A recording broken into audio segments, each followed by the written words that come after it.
আসসালামু আলাইকুম প্রিয় শিক্ষার্থীরা, সবাই কেমন আছো? আশা করি সবাই ভালো আছো। আজ থেকে আমি তোমাদের তৃতীয় শ্রেণীর বিজ্ঞান ক্লাসটি নেব। আমাদের তৃতীয় শ্রেণীর বিজ্ঞান ক্লাসের জন্য সবার আগে প্রয়োজন এই বইটি, অর্থাৎ তোমাদের প্রাথমিক বিজ্ঞান যে বইটি আছে সেই বইটি। সবাই তোমাদের বইগুলো বের করো। বইয়ের অধ্যায় 6 পৃষ্ঠা নাম্বার 63। দেখো অধ্যায় 6 কি আছে? বস্তুর উপর বলের প্রভাব। পৃষ্ঠা নাম্বার 63 বের করো। তো আমরা প্রথমেই হচ্ছে চ্যাপ্টারটি একটু রিডিং করব। আমাদের যেহেতু চ্যাপ্টার নাম্বার হচ্ছে বস্তুর উপর বলের প্রভাব, তাহলে আমাদের বুঝতেই পারতেছো যে আমাদের এখানে বল নিয়ে কথা হবে। অধ্যায়টার ভিতরে বল থাকবে, বল কিভাবে আমরা প্রয়োগ করি, বল কত প্রকার, এইগুলো থাকতে পারে। তাহলে আমরা একটু রিডিং করি।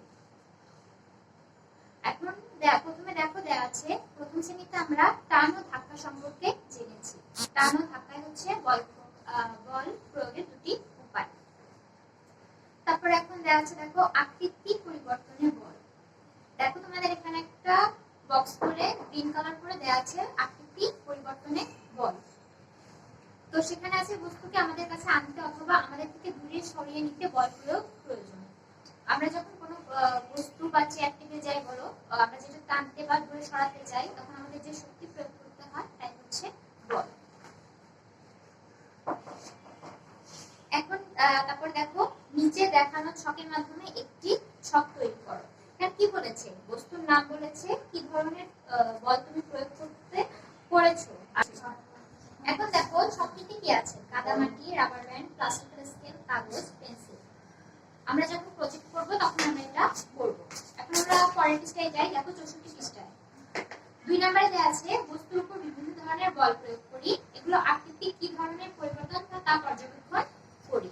তারপর 3 নম্বর পয়েন্টে আছে পর্যবেক্ষণগুলো ছকে দেখি। 4 নম্বরে আছে সহপাঠীদের সঙ্গে নিজেদের মতামত বিনিময় করি। তোমাদের দেখো দুইজন সহপাঠীর ছবি আঁকা আছে। একজন বলেছে কি বল প্রয়োগের ফলে পদার্থে কি ধরনের পরিবর্তন হয়, আরেকজন কি বলেছে কাদামাটিতে বল প্রয়োগ করলে কি হয় তা ভেবে দেখেছো? তো ওনাদের কথোপকথন চলতেছে। তাহলে আমরা দেখো নিচে কি বলেছে?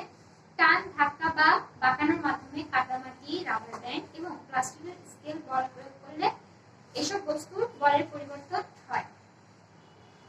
অনুরূপ বল প্রয়োগের সময় কাগজ ভাঁজ করা, যোগ করে আকৃতি পরিবর্তন করা যায়।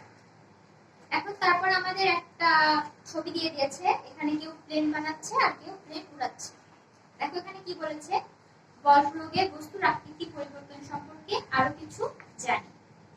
এখন পদার্থের আকৃতি পরিবর্তনে বলের প্রয়োজন। চাপ, টান, ধাক্কা দিয়ে কাদামাটিকে নতুন আকৃতিতে আমরা পরিবর্তন করতে পারি। রাবার ব্যান্ডকে টেনে আমরা এরকম আকৃতি পরিবর্তন করতে পারি।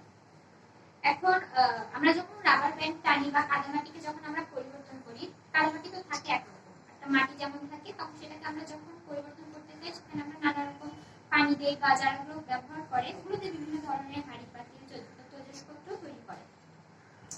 কামারগুলো যারা কাজ করে তারা বিভিন্ন ধরনের জিনিসপত্র তৈরি করে মাটিতে কাজগুলো করে থাকে। এখন দেখো পরের পৃষ্ঠা 65 নম্বর পেজের উপরে একেবারে উপরের দিকে দেখো সেতুর মাধ্যমে কাঠামো তৈরির জন্য স্টিলের লম্বা পাতাকে বল প্রয়োগের মাধ্যমে বাঁকানো হয়। সেতুর মতো কাঠামো তৈরির জন্য স্টিলের লম্বা পাতাকে বল প্রয়োগের মাধ্যমে বাঁকানো হয়। তাহলে আমরা কি বুঝতে পারলাম? আমরা বুঝতে পারলাম যে যেকোনো জিনিস যখন আমরা শক্তি প্রয়োগ করি কাছে বা দূরে টানার জন্য, সেটার উপর আমরা যা প্রয়োগ করি তাই হচ্ছে বল। আজকে পর্যন্ত আমরা একটুকুই রিডিং করব। এখন আমি তোমাদের যতটুকু রিডিং করিয়েছি তার উপরে দেখো আমি তোমাদের জন্য দুটো কোশ্চেন বোর্ডে লিখে রেখেছি। একটা হচ্ছে বল কি। তো দেখো বল কি আছে হচ্ছে আমরা কোনো কিছু টানা, ধাক্কা, বাঁকানো ইত্যাদির মাধ্যমে আকার, আকৃতি, আয়তন ও গতির অবস্থা ইত্যাদি